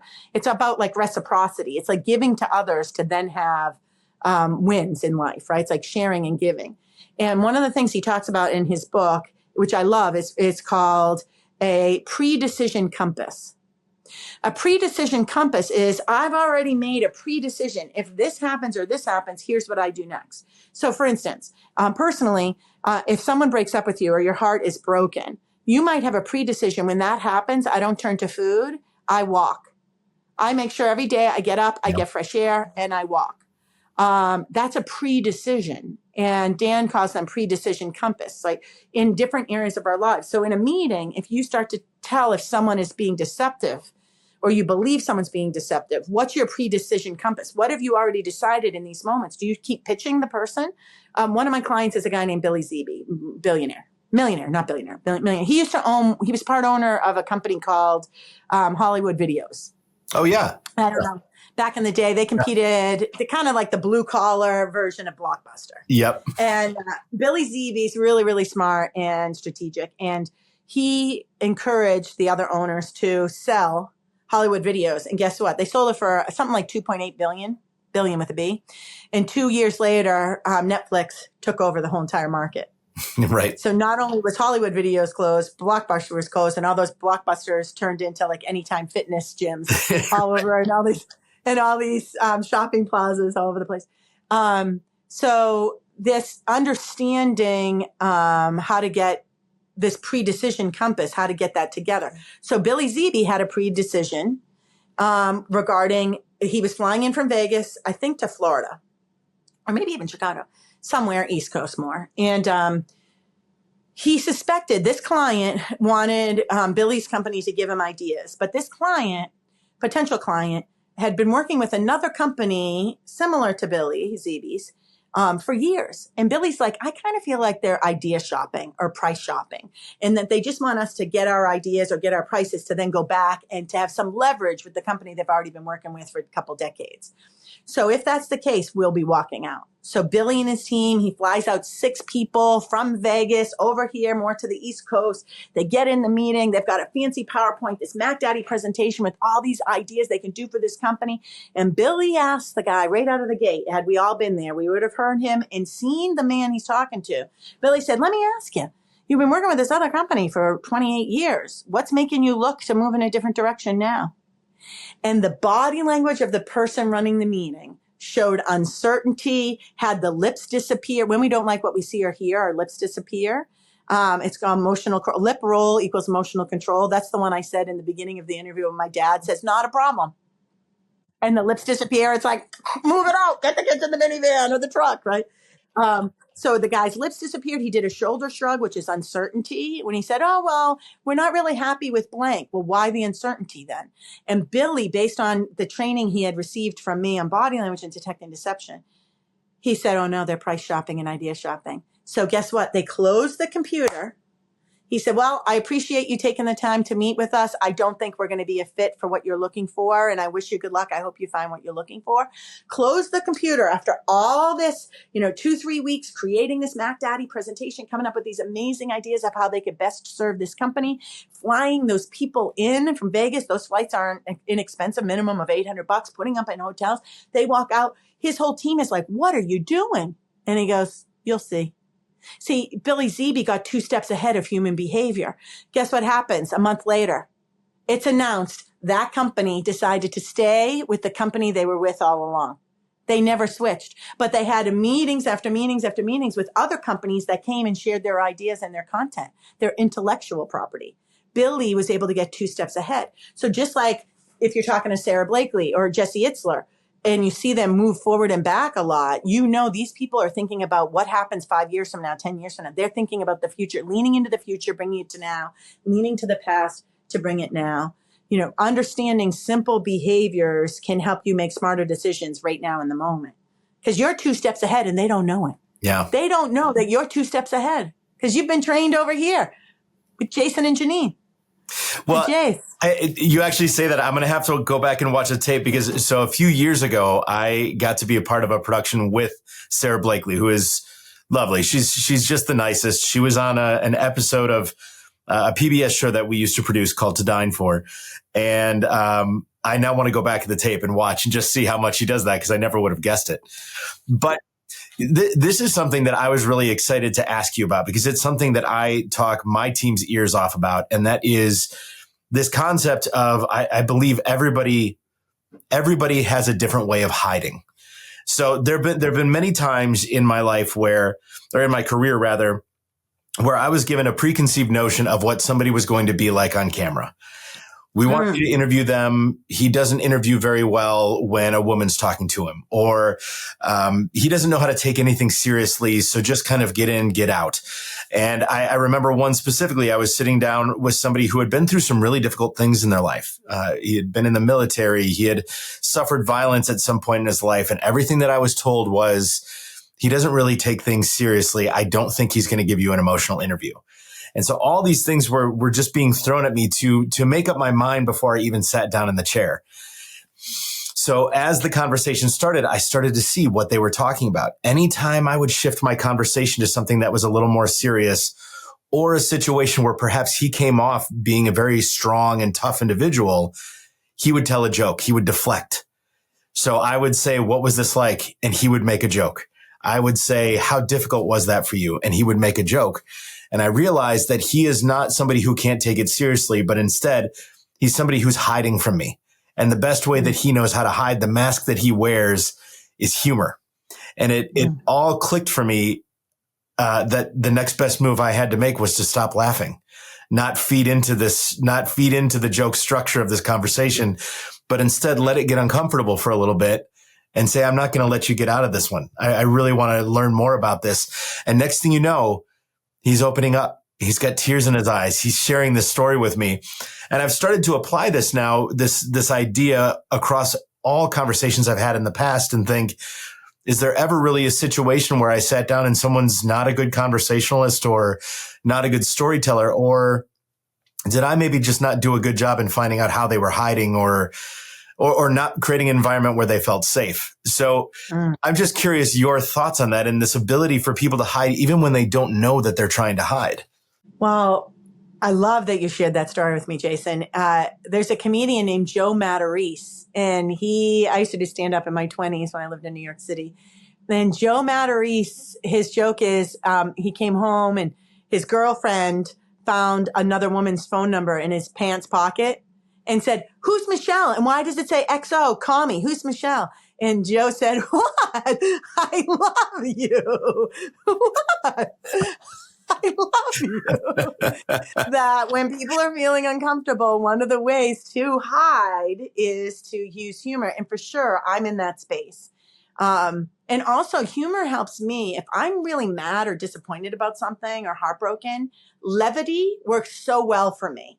Like, I'm not one of those people that needs to have like this really deep conversation, like levity is so easy. Like for me, like even Dan and I, this ending of our relationship, quite frankly, if I came out and on my front, I love McDonald's unsweet iced tea. If I came out and on McDonald's and on my front porch in a heart was like 6 McDonald's unsweet iced teas lined up, shaped like a heart, I would be talking to Dan right now saying, let's figure this out, man. Like there's something that happens for me when someone jokes or uses levity. And I think it goes back to what you're saying about building rapport. Like if you know this about Sarah Blakely, it's like, oh, this person gets me. Like if Dan thinks with his head, he's an ENTJ. So we're different. He lives with his head. I live with my heart. He said things like, when you're traveling, we get really disconnected. We need to figure out a way to stay more connected. And I said, Dan, the way I say that is I miss you. I miss you. Yeah. We're just like so different. But if I came out and there was like McDonald's iced tea, 6 of them in a heart, $1 each, like the fix is a $8.58 solution for Janine Driver. I think everybody's different on that. Someone else would be like, what the F is, this bullshit, Yeah. So to answer your question with comedy and levity, when people feel uncomfortable, they'll joke. When they get busted in a lie, there'll be a lot of humor that sometimes happens with people. I think what you did there by being quiet is really great. In my world, I call that WAIT. It stands for why am I talking? So you ask the question and you stop talking. I had a guy, fuel was being stolen at a company in Salt Lake City, Utah.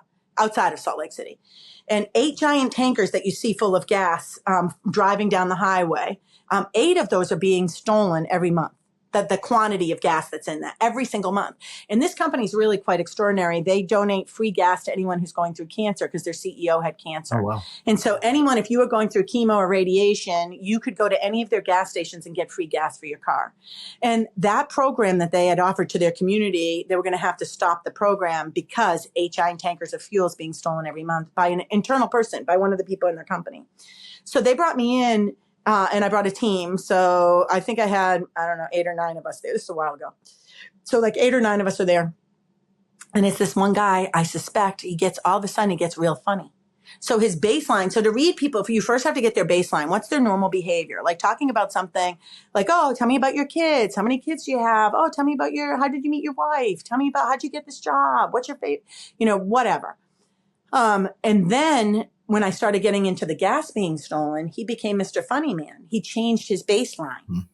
And when I would ask a question, instead of taking the bait and laughing like you at this interview, stopping, I did the same thing. And I just stopped, just looked at him, wait, WAIT, why am I talking? And I just sat there and guess what happened? Mike, same thing. You talked earlier about when you're interviewing people through all this suffering and pain, if someone's sitting opposite you, they've gone through some serious shit, right? And they forget, if you're able to build such great rapport and be authentic, they forget that there's a microphone or a camera. So for me, I have the cameras in the room, 2 of them. One's on their knee, one is standing up. There's a boom mic over me and this guy talking right here. It's like 6 inches over her head, a boom mic. And this guy, when he starts cracking the jokes, and I ask the question and I just listen and I just sit there.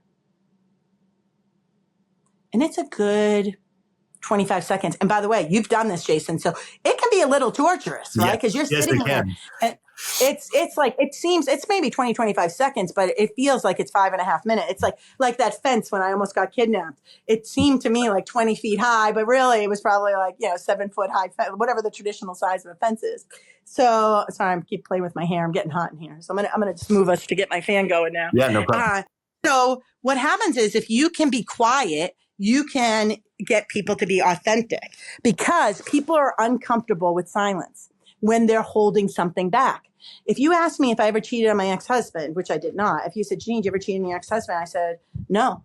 And you go, really? And I go, no. And you listen and you just sit there and you go, I'm going to be like this. I'm going to say, I don't know what else to tell you, man.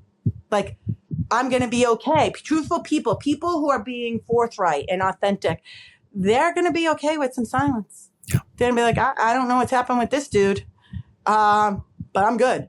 And so when someone's holding back either deception or they're holding back some intense emotions, quiet is really a powerful tool. Another tool, two more tools here is, and now this is more combative. This is what, like if someone was lying to you, like your kids or an employee or something, is why should I believe you? And you don't say it attitude-y, like, why should I believe you? You know, it's not attitude-y. It's like, well, you know, did you ever use the corporate card for personal use? No, absolutely never. No, never. I would have to be a fool to use my corporate card for personal use. I'd be stupid to do something like that. Really? Yeah, really. I mean, I swear to God, ask anybody. They'll tell me. Right? So we can either A, be quiet. B, at this point, I can say, why should I believe you, Jason? Why should I believe you? Yeah. There's a movie. I don't know if you saw this movie. And the other one is Repeat the Question. It's Sandra Bullock. And oh my gosh, what's that guy's name? He's the accent. She's a hotshot lawyer, but she works for like human beings. And Hugh Grant, and Sandra Bullock. And she ends up being like his lawyer, and she doesn't like him. She tries to shut down all his work. She ends up being his lawyer. She eventually quits. He's like this big corporate titan shutting down schools and all this stuff, the community center. And I forget the name of that movie. And so she quits the job eventually. She's like, I'm done. I can't work for you anymore. I'm done. 2 weeks notice. 2 weeks notice. That's it. Thanks for me. Yep. That's it. 2 weeks notice. And watch that movie. Go towards the end, fast forward to the end, and go to where she does quit. And she goes and interviews at all these other companies. And when she goes to interviews at all these, I should put this in my classes. When she goes to interview at all these different companies, Hugh Grant's character had called ahead and said, don't hire her. I don't want to lose her. Don't hire her. If you interview her, don't hire her, or we're going to stop doing business with you. So their hands are tied, right? And so she gets in there and she says to one of the guys, because she's not getting hired by anyone, and she's like, did he call you? Did he call you? And she's like, and the guy, it's a man, and the man goes, no. And she says, did he call you? And he's like, yes, he called me, and he said he wanted to do business with me. You know, and sometimes it's asking the question.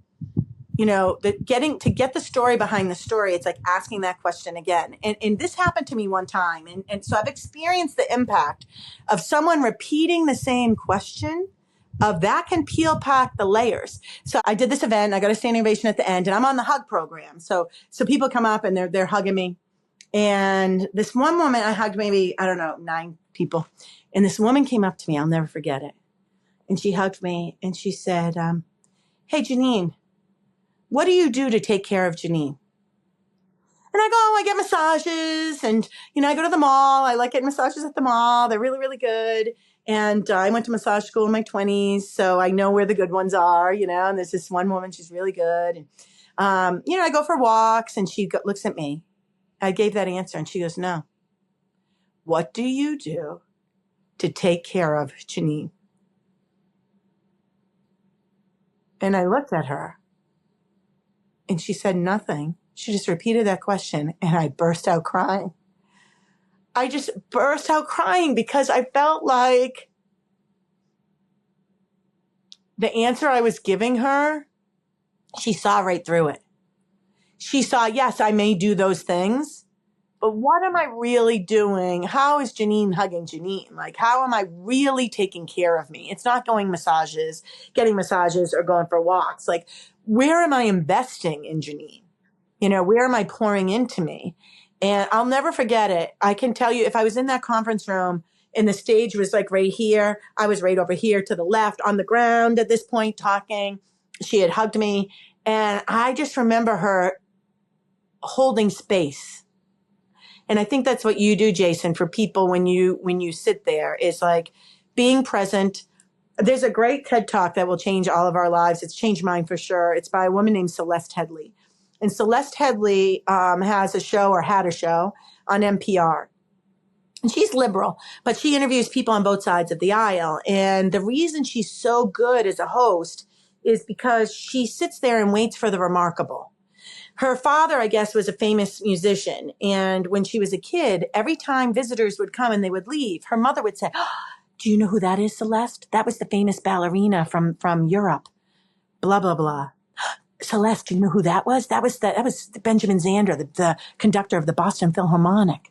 Hey, Celeste, do you know who that was?" And she said every time a guest would leave, her mother would say, "This is how great that person is." And that she was raised with the belief that everyone has something remarkable about them.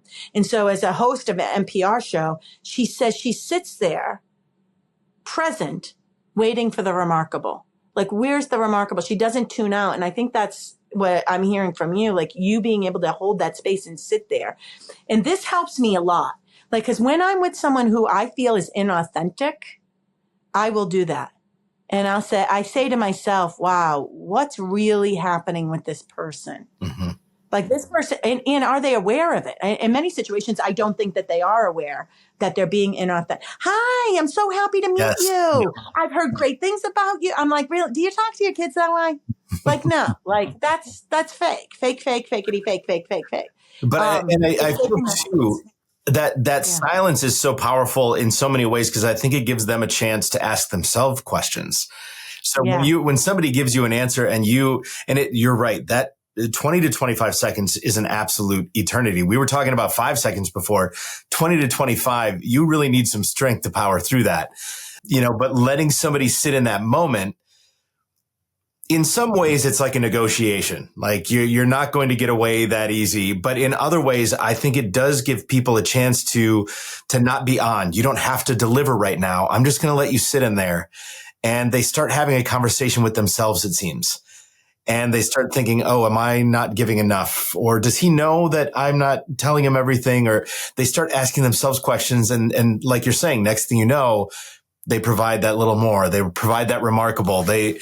It's amazing the power that silence can have, and to be trained in doing that. And it took years for me to get truly comfortable in silence, because it is a tug of war, but it really is amazing the impact it can have on a conversation. Oh, I wish I had it with me. It's in my car. I went for a hike, not yesterday, 2 nights ago, and I brought a book, and I think the name of it is Silence, but it's all about, or quiet or something. And I'll have to find it and I'll send it to you. But I read 2 chapters of it. I walk at this area called Huntley Meadows Park. It's really, really cool. And I climb. They have like a tower you can climb. And then I sit up there and I have conversations with God. I got 2 chairs. There's a great book called 2 Chairs by Bob Bodine. It's like you set up a chair and have a conversation with God. So I brought this book. One of the things I've decided I want to work on more is in these moments, because I want to run a podcast, but a podcast, you have to be a better listener than a sharer, right? Like you have to be so focused on listening. And I can tell you're so good, because sometimes I'm talking so much in a podcast, the person's not really paying attention, and they'll ask me a random question. It's like, they don't even know what I just said, It's like, they're not listening. And it's my goal to work at being a better listener when other people are sharing. I'm not the best at that. And so this book was very interesting, and it's talking about famous people who their superpower ended up being good listeners. What's their superpower? Listening is a skill like no other to me. And I would actually argue with you. I actually think you are a good listener, because I can tell when I talk to you that you're not waiting for the next thing to say, and you're building off of what I say. I think you're a better listener than you think. I think it's you telling yourself the whole too much Janine. I don't think it's true. I will also say, I don't think I could get too much Janine. So I just want to throw that out there now while I can. But I think this skill of listening, where I remember early in my career, I worked at Oprah for 11 years. So I've been interviewing people on camera for nearly 20 years now. And I remember, I tell this story probably too often, but I remember people giving me those tips and tricks when I was young. And this is how you get a great interview out of somebody on camera. And you turn your head to the side, which I do. You nod a lot, which I also do. You throw in the occasional To make sure they think you're listening. And then you repeat a little bit of the last few things they said so that they know you were listening. So it's basically this blueprint of how to convince somebody or trick somebody into believing that I'm listening to what they just said. But I just realized very quickly that the easier solution to that would be to just listen.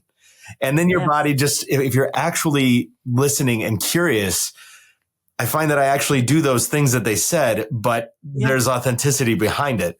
So that was always my shortcut to all of this is instead of worrying about getting in and out in an hour, I go into it knowing we're going to sit here for as long as it takes for the two of us to have the conversation. And now I'm just going to release myself to listening. And then it just happens, right? You don't have to trick somebody into believing you're listening because when you're actually listening, they know. Yes. Yeah. That's so good. That's so cool. That's right. You're in Chicago. She did her show over there. Yeah. Yeah. That's really cool. It's so true. It's something for me. I consciously, I make myself aware of. Like I literally say, so I did a class one time in California. A friend of mine, she used to be a producer over at Extra with Mario Lopez and stuff, right? Her name's Tammy Leader Fuller, and she now runs a camp for women called Camp Empowerment. It's just women like me that we just want to invest in each other, right? And you're not allowed to say what you do, by the way, for the first 2 or 3 days, because it's not we are what we do, right? So it's so funny. At the end of 3 days, she's like, okay, you can now tell people what you do. And one person's like, well, I'm a brain surgeon and I graduated from Harvard. And the roommates are like, but you don't even brush your teeth.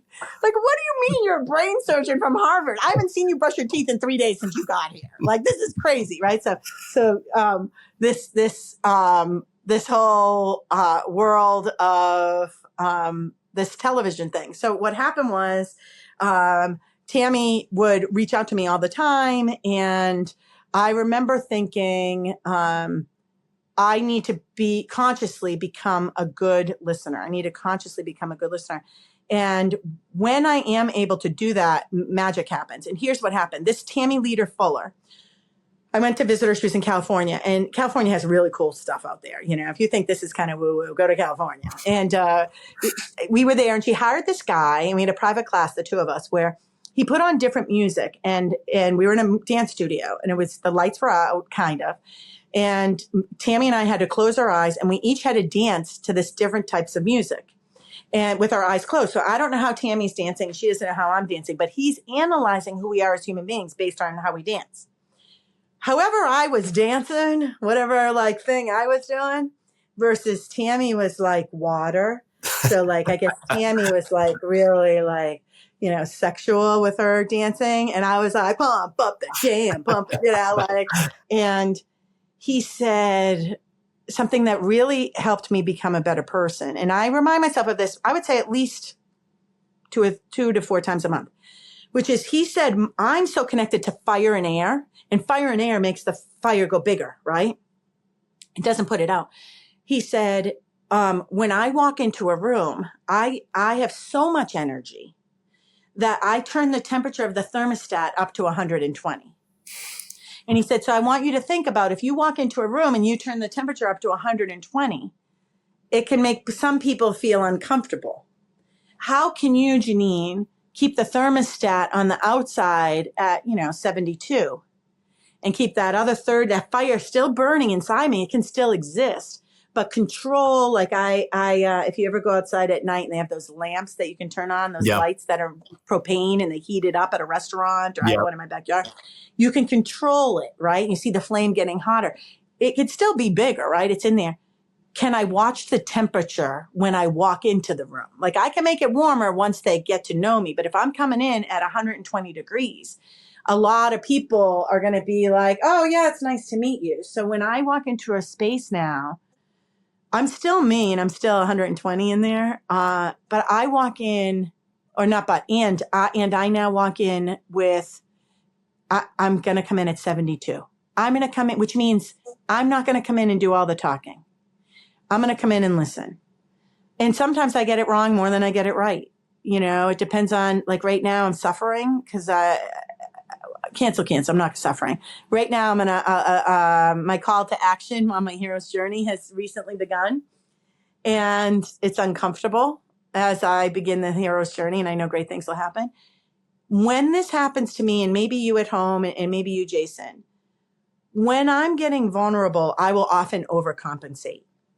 I'll come in hot, and it doesn't serve me well. I remember when I was speaking at the International IACP, the International Association of Chiefs of Police, and I'm in the back of the room. There's maybe 2,000 people in the room. It's packed. The woman on stage is the reporter that broke the story of Jeffrey Dahmer.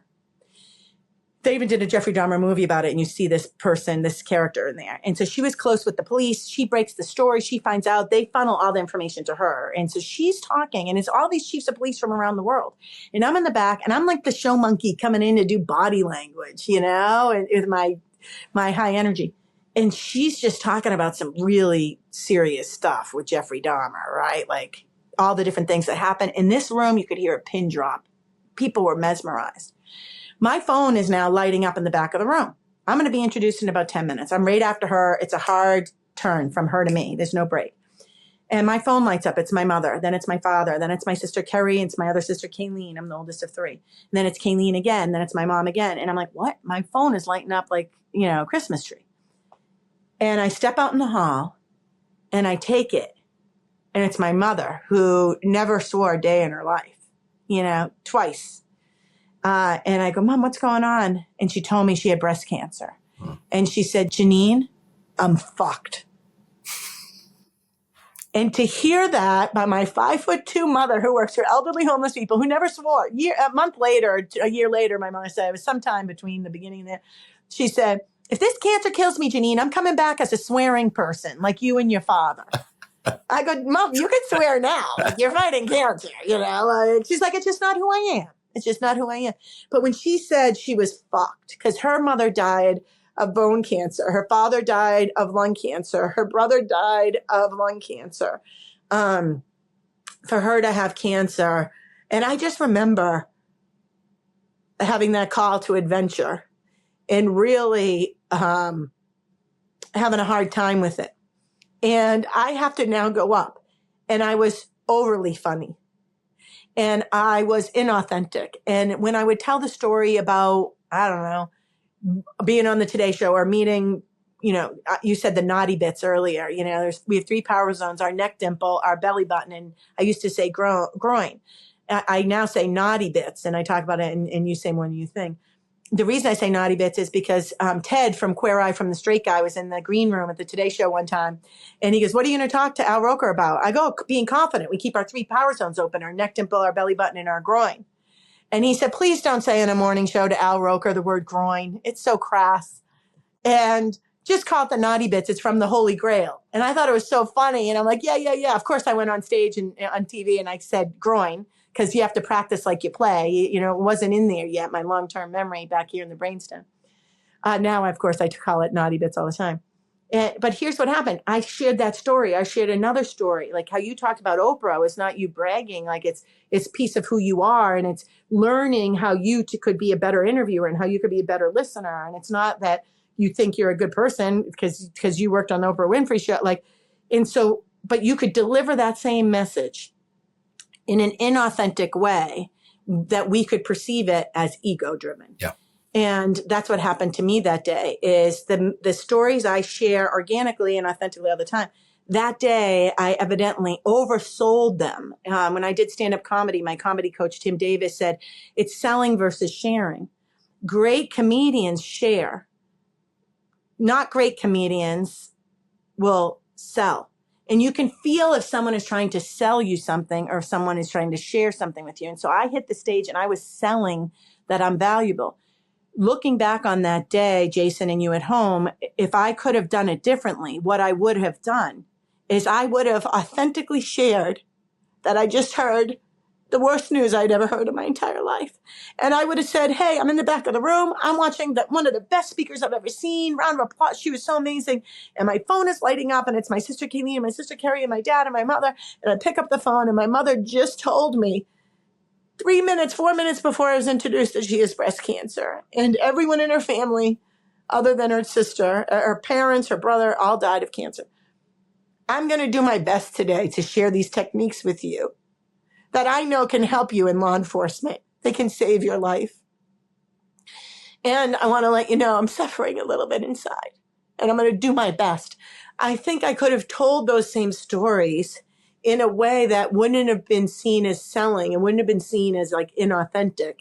It would have been just seen as me being real, like just being a human being. And I think sometimes when I'm not being a great listener, like potentially at the beginning of our call, I don't know if I was a good listener or not, but it's usually because I'm coming in from a place of recently being called on a call for adventure. I'm recently started a hero's journey, and it's like getting your legs underneath you, you know? It's like, I'll get there, you know? I think that's, the reason I share this story with everybody, I do this for a living.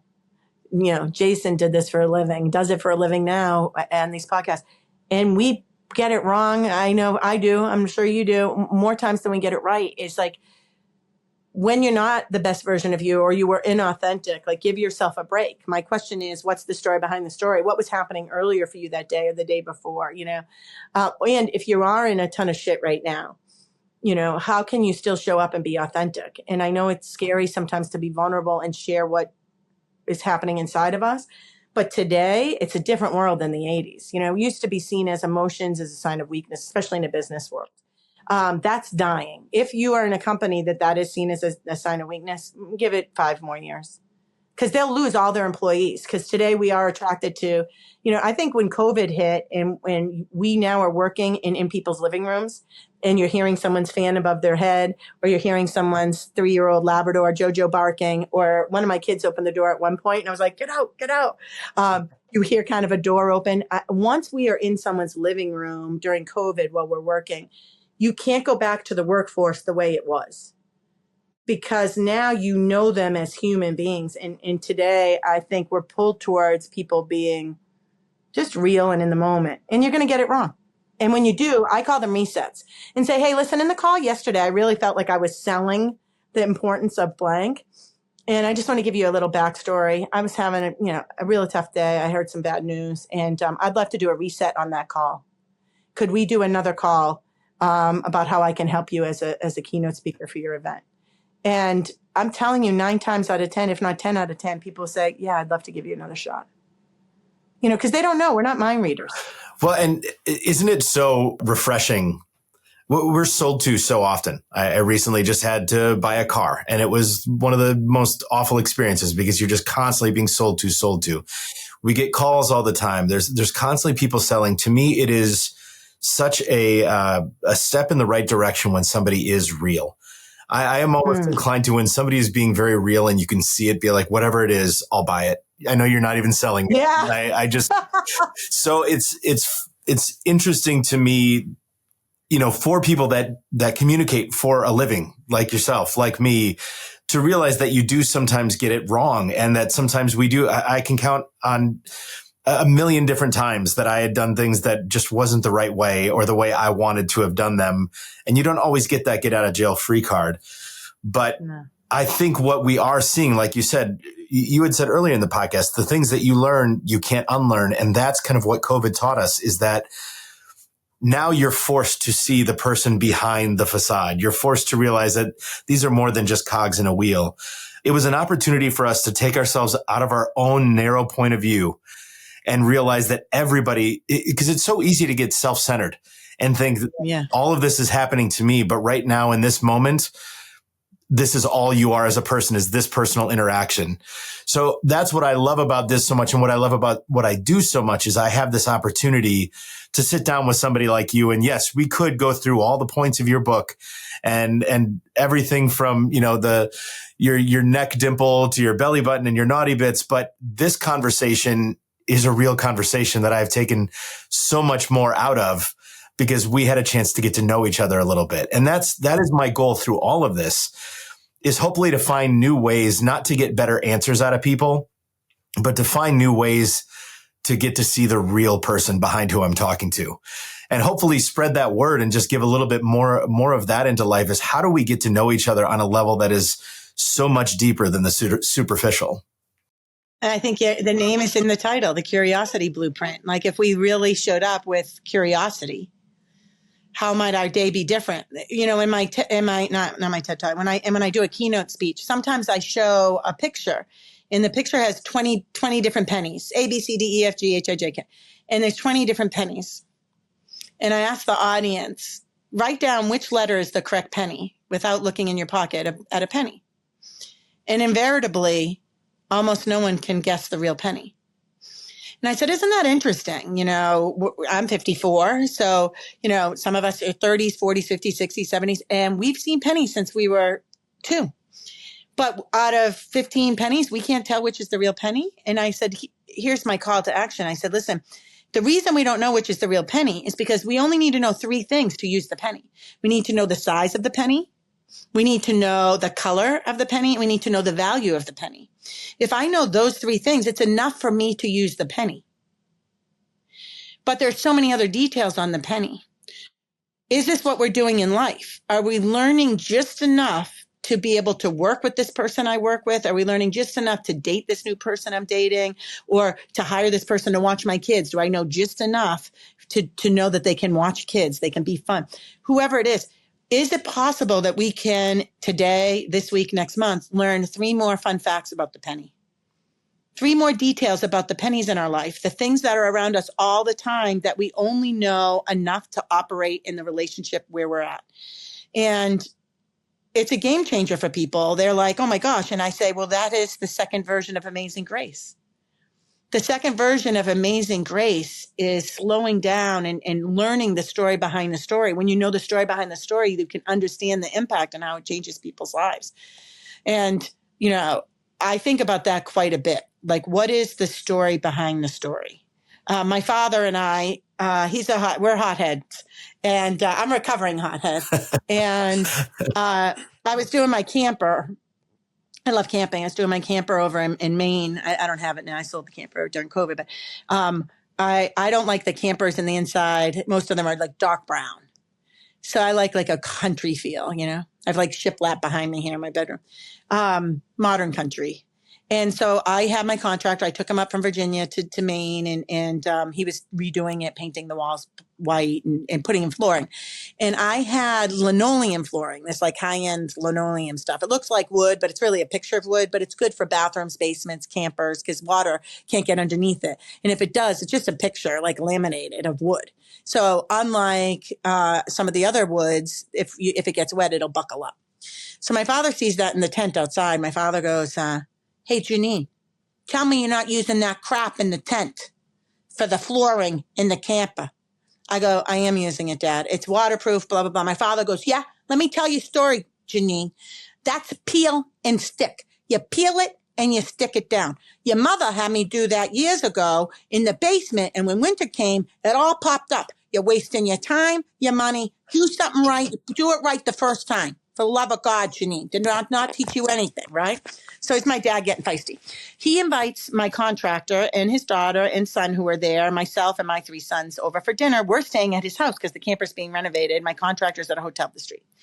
We go to dinner. My dad's girlfriend makes this fabulous dinner. At the end of dinner, my father goes, Raimundo, tell me Janine returned that crappy floor. He goes, Mr. Driver, I don't want to get involved. I go, Dad, I'm using the floor. It's waterproof. Mom died 9 years ago. And that was, back in the 80s when you did that peel and stick square tile that you can now buy from the Dollar Tree store. That's not what this is. And my father goes, this is your problem, Janine. You always have your head up your fucking ass. This is your problem. I'm swearing. I get my kids out. They've never seen this version of my dad. I'm like, clearly, I don't even want to get a hotel in New Hampshire. In Maine, because I'm afraid my dad's going to be going to every hotel screaming and yelling. So we go to New Hampshire, hour and a half away. I'm like, we're going to stay in a hotel in New Hampshire. Like, I cannot, and my father's calling me every day, right? Like, he called me immediately call me, answer me. Don't walk away from me. Your mother wouldn't be happy you walked away from me, right? He's like trying to bully me, whatever. And I want to say to my father, Dad, I'm the daughter that when Mom died, lived with you for the next 2 weeks. I'm the daughter that wrote the handwritten thank you notes. After we buried Mom that day, I stayed up all night to write those handwritten thank you notes to anyone that sent flowers to you from the fire department. My dad's a mechanic at the fire department.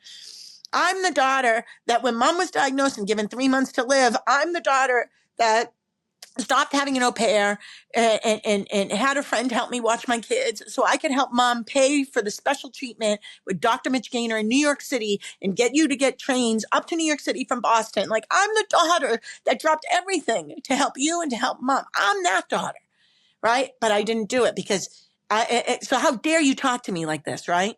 This verbal abuse. I didn't do it because I have a motto. Do you want to be right or do you want to be effective? I could have done that and been right, but I really want to be effective. So here's my system. If I don't trust how I'm going to respond, I disappear. It's self-preservation, and I usually will articulate it, but I couldn't this time. So I'm not taking my dad's calls. I go to a non-denominational Christian church. It's in a movie theater. I took my dad once.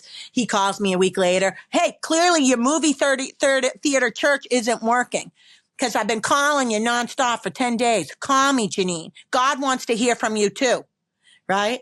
Attacking my movie theater church.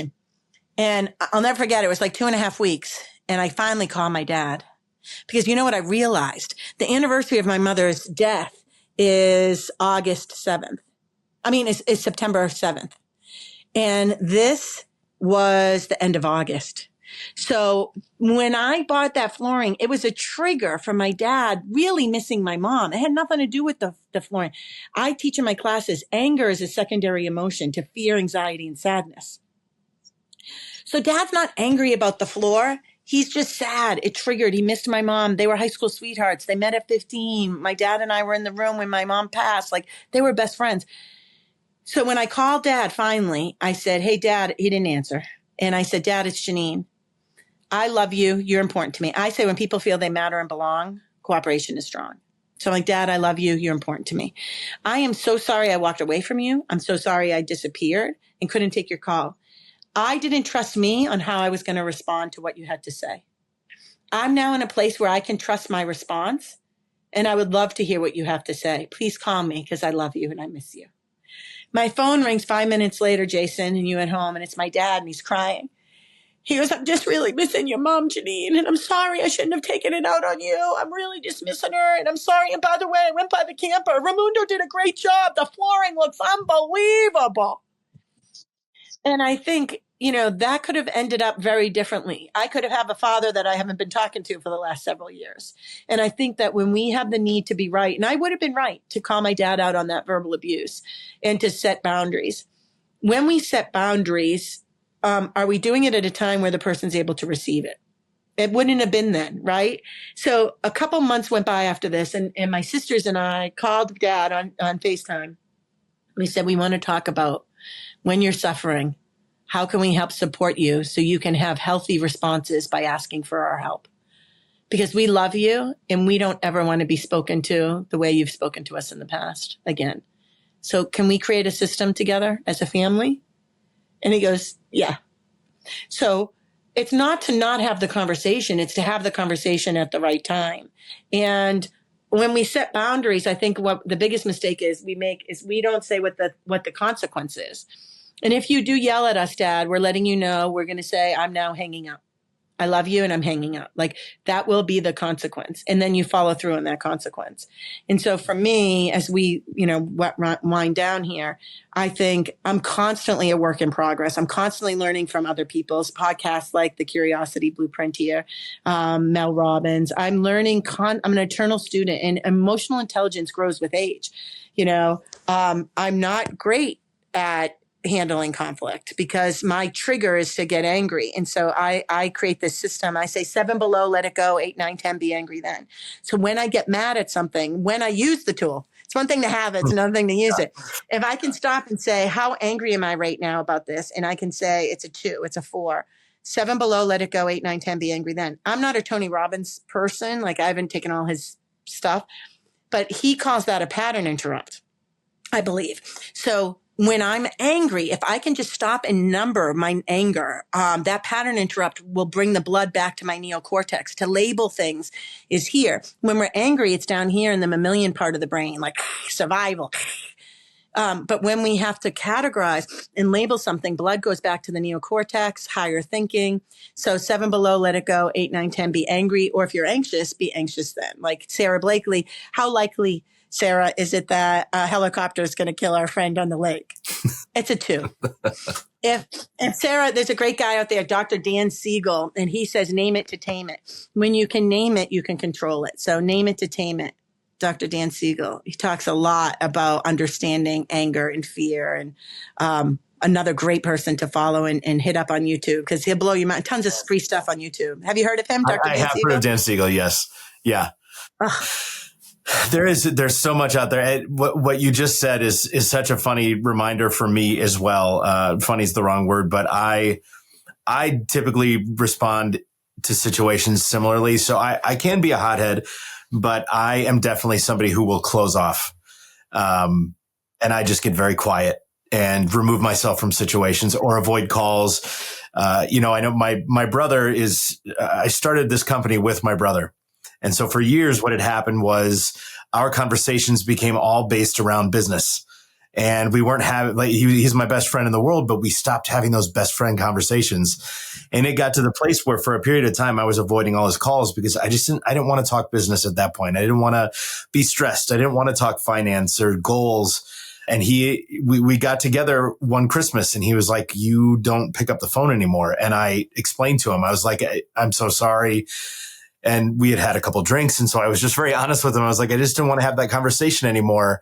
And he pointed out, he's like, you assumed that I was calling to talk about business now. And I wasn't. I was actually just calling because I missed you. And then all that time goes past. But that's how I deal with things a lot, is I close off in that same way. And whether it's out of anger or just dread, whatever it is, all of those things can change your perspective so much that I realize I've probably missed out on quite a bit in life because I've reacted in that way. Well, imagine if instead of doing it that way, you created a boundary and said, we need a system in place where I'm not in a place to talk about business. What can we do on that? And I'm working on my boundary creating all the time. And it's a work in progress. One of the lines I like to say now is, if you're talking to me, Jason, and you're telling me something and I feel like I'm going to react, I can say, Jason, what you have to say to me right now is important for me to hear, and I'm not in a place to hear it. I don't trust how I'm going to respond. So can we please talk about this later today or tomorrow? But here's the responsibility. Whoever postpones the conversation is the responsible person for picking up that conversation and letting it go. So, hey, listen, what you have to say to me is super important. And I want to hear what you have to say. And I'm not in a headspace to hear it, a heart space to hear it. I don't trust how I'm going to respond. And I want to hear you. I want to give you my undivided attention. Can we talk about this tomorrow morning where I'm in a different headspace? Because it's really important. Yeah. At the end of the day, I think people want to feel heard and acknowledged. And creating boundaries, once you kind of get the system down, it's pretty easy. It's just, what is the consequence of the boundary? I was dating this guy a year ago named Antone, and his stepmother always talked about politics. Super liberal, hates Trump, just wants to talk for hours and hours about how Trump is a jerk, like just hours and hours. And so she would invite us to dinner all the time. He never wanted to go. I love her. She's like big, fabulous personality. She's an artist. She's so cool. And I'm like, why aren't we going to dinner? Marjorie, she's so cool. I want to go. And he's like, Janine, I can't hear it. I can't sit for 3 hours listening about how much Trump is a jerk. Like, I can't do it. And I go, well, why can't we set a boundary and say, listen, we would love to come. However, if politics is brought up, we will leave immediately. And I just want to give you a heads up. We want to enjoy your company. We want to talk about anything else. We do not want to talk about Joe Biden. We do not want to talk about Donald Trump. No politics. And I get that politics are important in your world. It's just uncomfortable for me. So if you want us to come over, we would love to come. No politics. If politics are brought up, we'll give you a nudge first to get out of it. But if it's brought up a second time, we're just going to excuse ourselves. And it doesn't have to be a dramatic thing. I'm working on it. My conversation with Janine was so enjoyable, we lost track of time and her phone died. So we didn't get a proper goodbye. But from here on out, when I think of the word authentic, I'm going to picture one person, Janine Driver. In what was one of the most real and honest conversations I've ever had, Janine taught me many things. The importance of resetting ourselves, the need for true authenticity in our relationships, and the value in the words we choose when speaking to others and ourselves. I hope our conversation provided value to even one of you out there listening. And if you've made it this far, I want to thank you for being curious. If you haven't already, hit the like and subscribe button to join us in our weekly conversations and become a part of our community.